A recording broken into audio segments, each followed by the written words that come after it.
ada belatung di atas bantal sama di bawah kasur. Ini bantal. Ini tangan. Sekepalan tangan belatungnya di atas bantalnya. Astaga. Yang kering dan kecil gitu. Kayak gitu. Nanti saya ada foto, ada videonya. Ada fotonya juga, tinggal dilihat deh belatungnya kayak apa sampai saya pegang tuh belatung. Iya ya, saya pernah lihat sih di IG story-nya Mas Ronan tuh. Saya pegang belatungnya. Tahu nggak asal belatung itu dari mana? Dari mana tuh Mas? Dari punggung perempuan yang ininya bolong. Astagfirullah.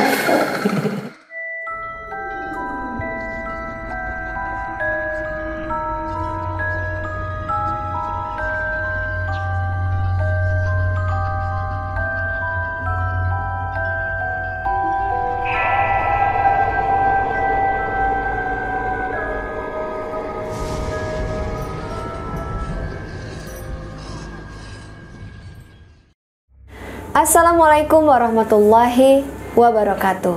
Selamat malam buat teman-teman semuanya. Terima kasih banyak buat teman-teman yang sudah mengklik video saya. Saya Rahayu Fajri akan menceritakan sebuah kisah misteri untuk teman-teman semuanya.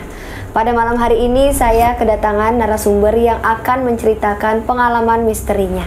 Buat teman-teman yang penasaran dengan kisah apa yang akan diceritakan oleh narasumber saya pada malam hari ini, tonton video saya sampai selesai.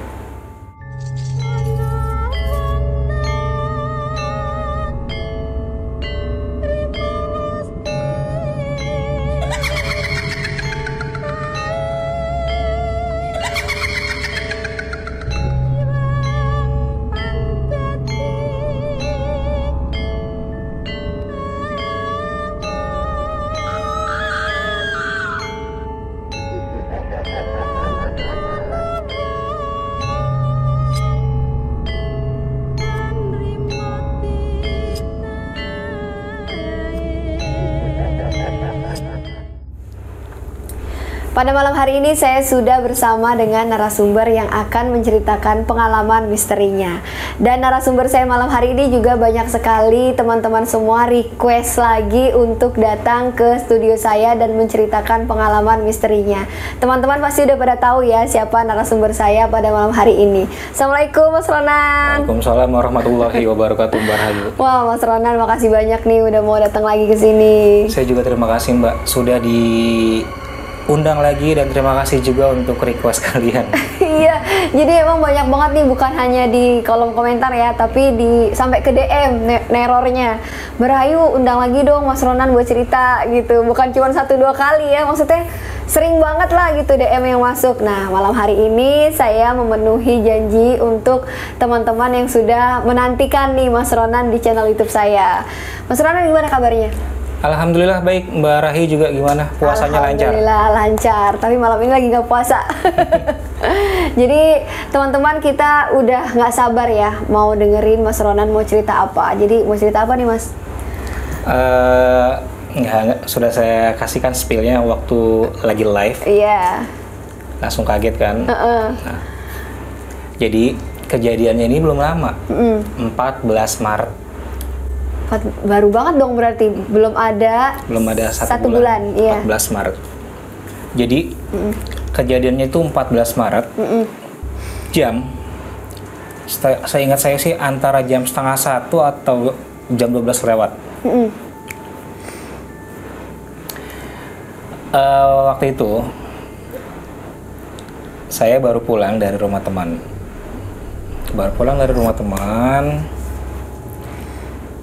Jadi kan rumah saya sebelahnya itu, jadi ini tembok nih, mepet tembok tuh kok ada dua kos-kosan.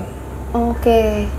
Ada 2 kos-kosan, yang satu diisi oleh kuli proyek, ada sekitar 2 atau 3 orang. Oh, bareng-bareng gitu ya? Bareng-bareng. Yang satu lagi paling dekat pagar, pagar pintu kos-kosan itu diisi oleh salah satu orang perempuan. Cuma dia aja sendirian gitu loh. Kalau si Mbak ini, saya nyebutnya Mbak ya. Mbak. Oh, Mbak. Si Mbak ini yang paling depan, dia paling bertahan tuh di kos-kosan selama itu. Jadi dia selalu di situ ngekosnya, nggak pernah pindah. Belum pernah pindah. Belum pernah. Tapi kalau yang diisi sama kuli proyek paling sebulan pindah, 2 bulan pindah, sebulan pindah, gitu aja terus. Saya pulang, kok tumben gitu ya. Di depan kos-kosannya mbaknya, kasur dikeluarin, bangku dikeluarin, semua dikeluarin perabotan dia, karpet dikeluarin, bahkan ada tangga apa sih? Tangga buat naik ke loteng gitu loh. Tahu nggak tangga yang besi gitu. Iya, Nah, itu juga tumben-tumbenan juga nih, ibu saya biasa udah tidur, belum tidur. Ada di teras rumah. Abang saya juga di teras rumah. Kakak saya di teras rumah. Nah, kebetulan kakak saya kan lagi dekat dengan seseorang. Kakak saya perempuan lagi dekat dengan seseorang. Saya pulang, saya masuk ke dalam, ganti baju, tiba-tiba, si mbak kenapa? Perabotannya dikeluarin semua, Bu. Liatin gini, ada apaan di kos-kosannya. Abang saya udah nyegat saya, Mbak, narik baju saya gini. Lo ngeliat aja, tapi jangan ikut campur. Oh, jadi abangnya Bang Ronan ini bisa juga ya? Saya udah diginiin, lo ngeliat aja, tapi jangan ikut campur. Bahaya, bukan buat lo doang, tapi buat keluarga kita juga nantinya. Oke. Iya, sebab abang saya kan tahu, saya kalau udah sama orang, terus itu urgent banget, ya pasti saya bantu. Resikonya apapun, pasti saya bantu gitu loh. Akhirnya, saya udah ganti baju, saya pakai celana pendek. Ada apa, Mbak? Ini, Mas. Waduh, saya kalau ingat tuh antara gimana ya, antara percaya atau enggak.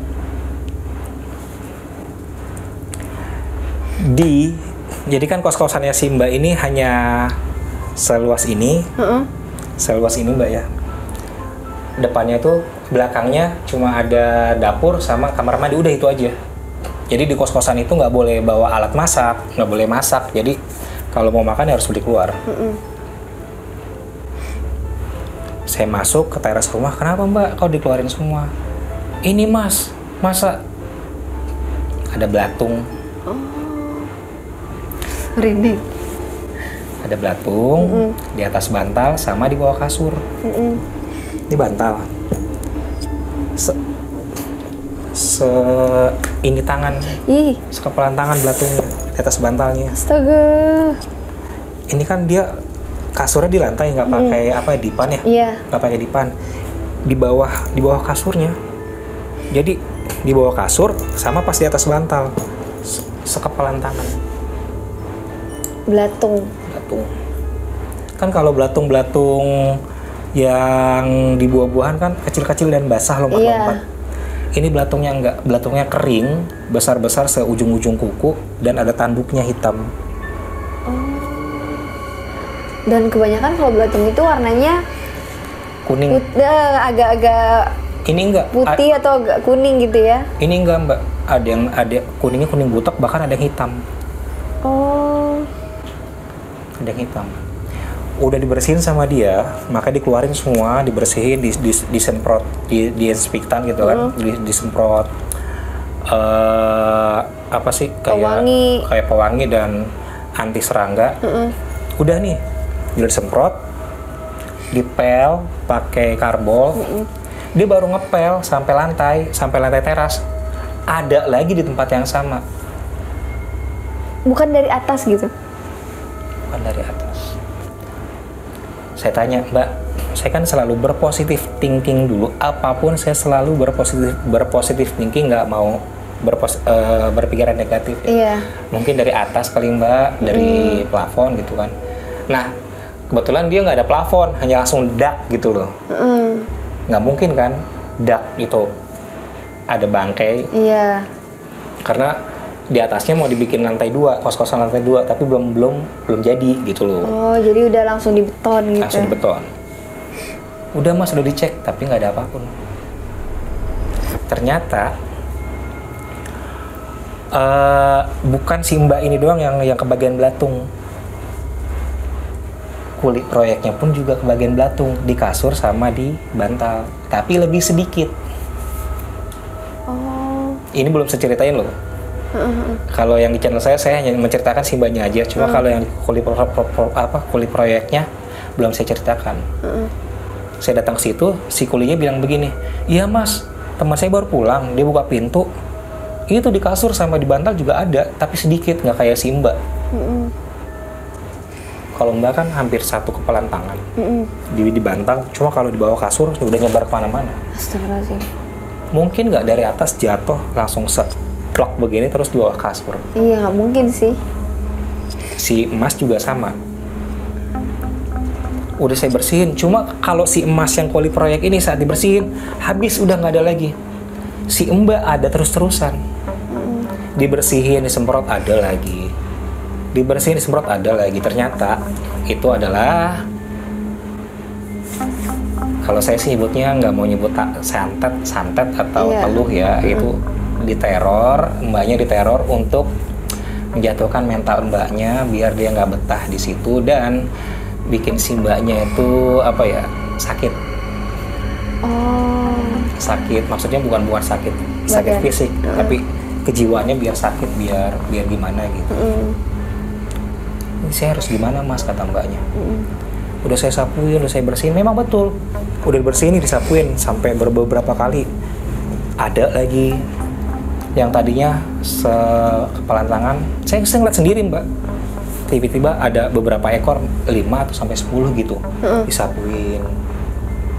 Ada lagi di tempat yang sama, kan aneh, tapi nggak jatuh dari atas. Dari mana gitu ya? Sampai si pemilik kos-kosan dipanggil, Bu tolong cek di atas ada apa gitu.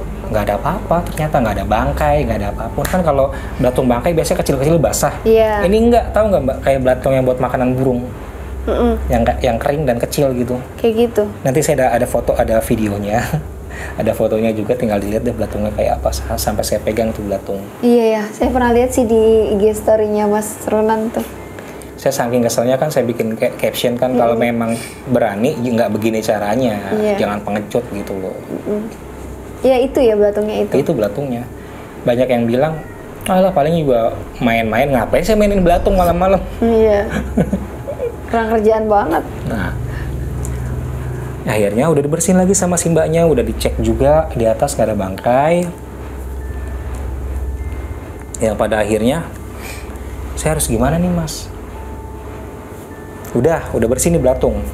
Tiba-tiba lagi ngobrol, ada lagi 5 ekor di tempat yang sama. Ada lagi 5 ekor, dibersihin lagi. Saya kan kesel kan. Saya kesel. Saya ambil belatungnya. Saya ambil, saya buang. Udah nih.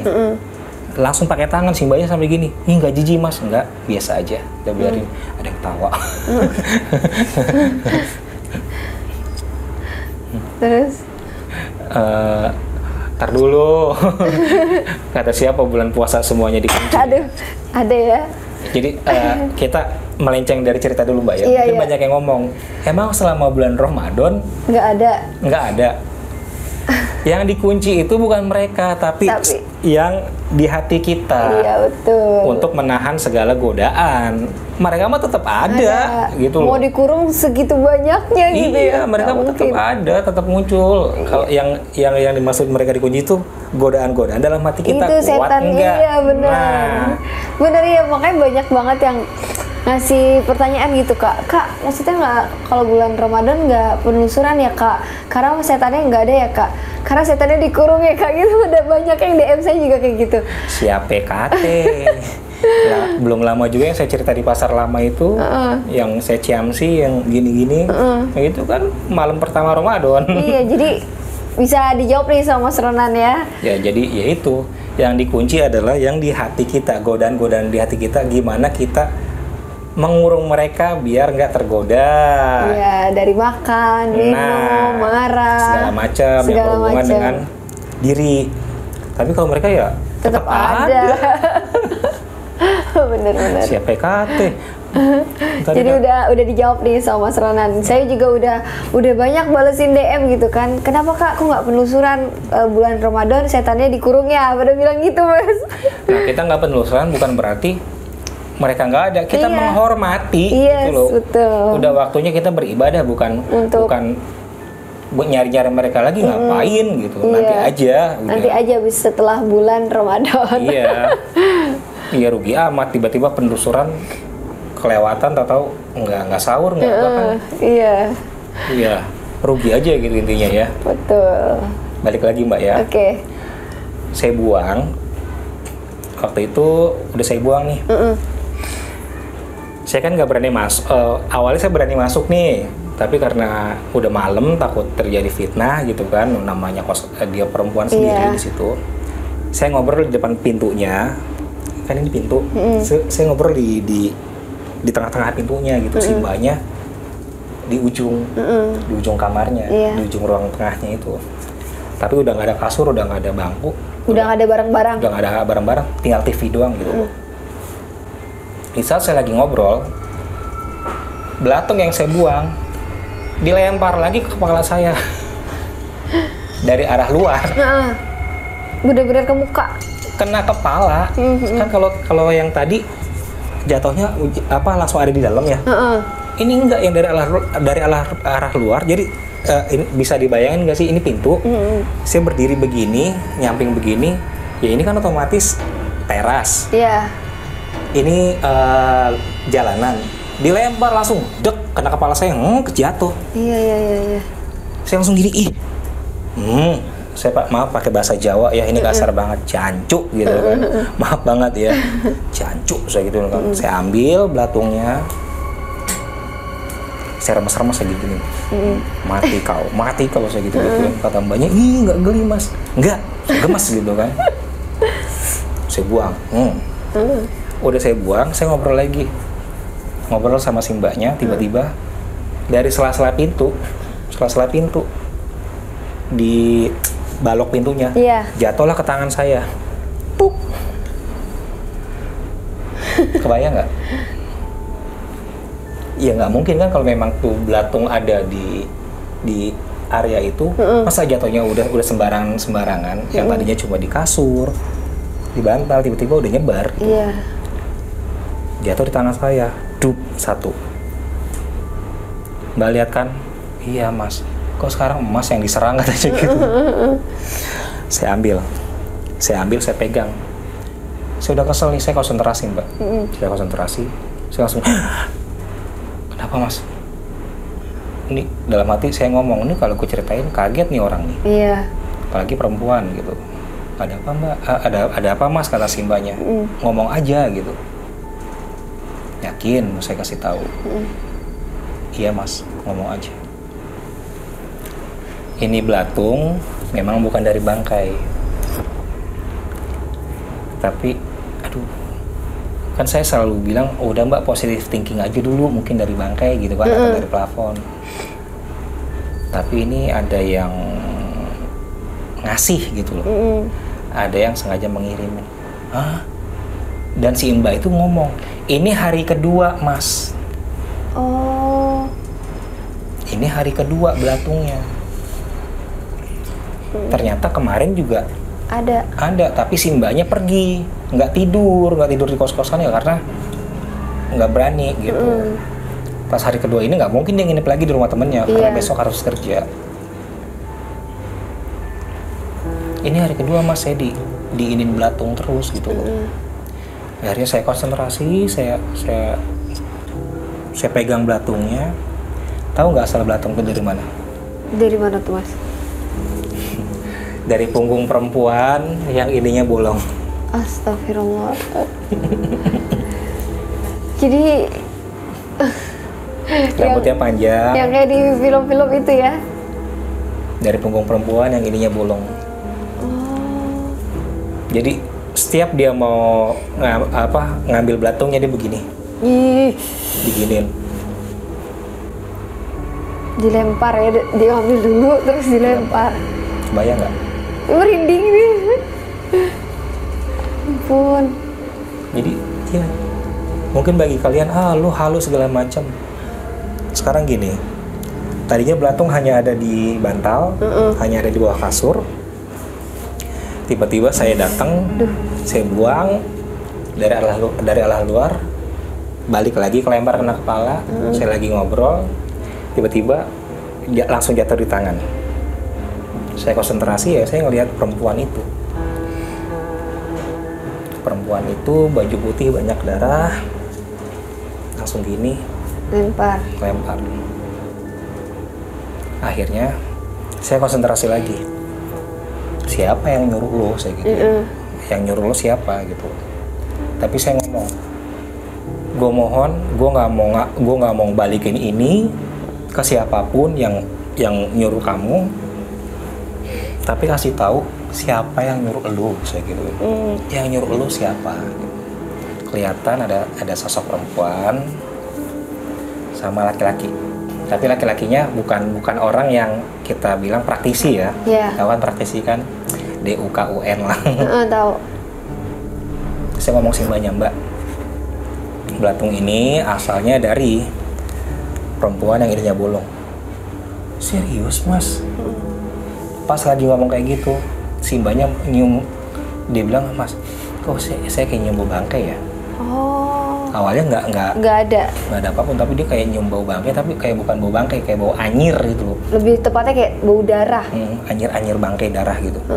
Bisa begini, aku kayak nyium bau bangkai ya, Mas. Nggak lama kemudian, setelah saya bilang, ini ada yang ngirimnya perempuan. Tapi ada satu laki-laki juga. Tapi yang laki-lakinya ini bukan praktisinya, gitu loh. Mbaknya langsung begini, oh saya paham, saya ngerti. Dan ternyata si mbak ini yang ngekos di dekat rumah saya, seorang atasan. Seorang atasan di salah satu perusahaan lah ya, saya bilang ya. Dan sangat dipercaya.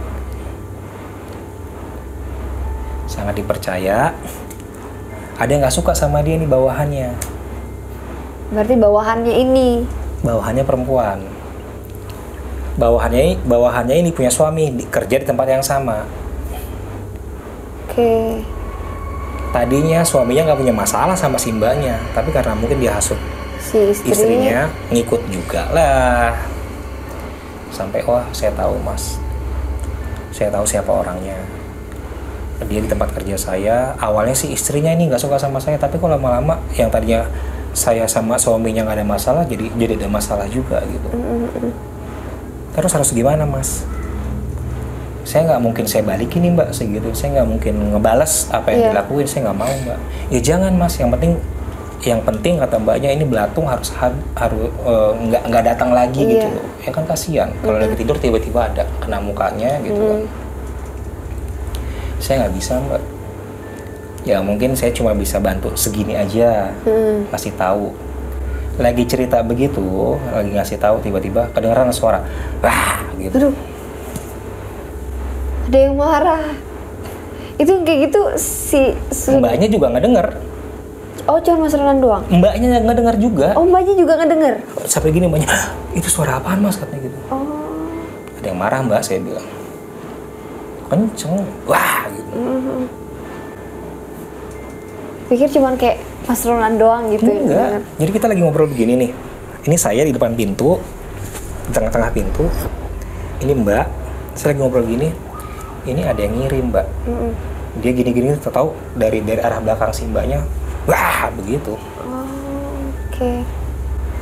Mbaknya langsung, itu suara apaan, Mas? Langsung kaget kan.